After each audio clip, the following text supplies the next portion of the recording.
मेरा नाम जी राधेश सिंह टोनी है, chairman Sikh committee of Pakistan.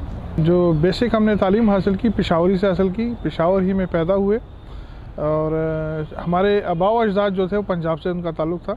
हमारे दादा जो थे वो 1900 से पहले पेशावर माइग्रेट हो गए थे, शिफ्ट हुए थे। हमने सिर्फ यही एक आजमाई थी, पंजा आजमाई की कि क्या लोग एक माशरे में एक सोशल एक्टिविस्ट या किसी अक़लियती को भी वोट दे सकते हैं।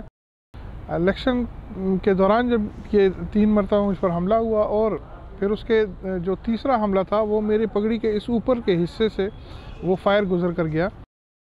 हमारे मुल्क में आला से आला अफसरान, DIG, SSP और इस सियासी हारून बिलोर, बशीर बिलोर और दूसरे कई ऐसे नाम हैं जिनका अगर मैं नाम लूँ तो गिनती मेरी ख़त्म हो जाए।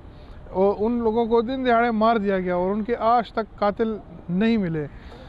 और मुझे फायर यहाँ से लगकर और मेरा सर बच जाए तो क्या वो उसके बाद भी मैं अपने आप को यही कहता कि नहीं मुझे यहाँ रहना है, तो वो बहुत अहमकाना और बेवकूफ़ाना फ़ैसला होता। जब हम लाहौर पंजाब पहुँचे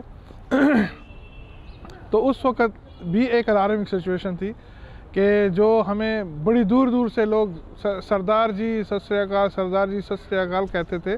वहाँ जब उनसे घर की बात करते थे तो घर में नहीं देते थे, घर किराए का नहीं मिलता था। वो ये कहते थे ओ यार आप लोग सिख हो, हम आपको घर नहीं दे सकते।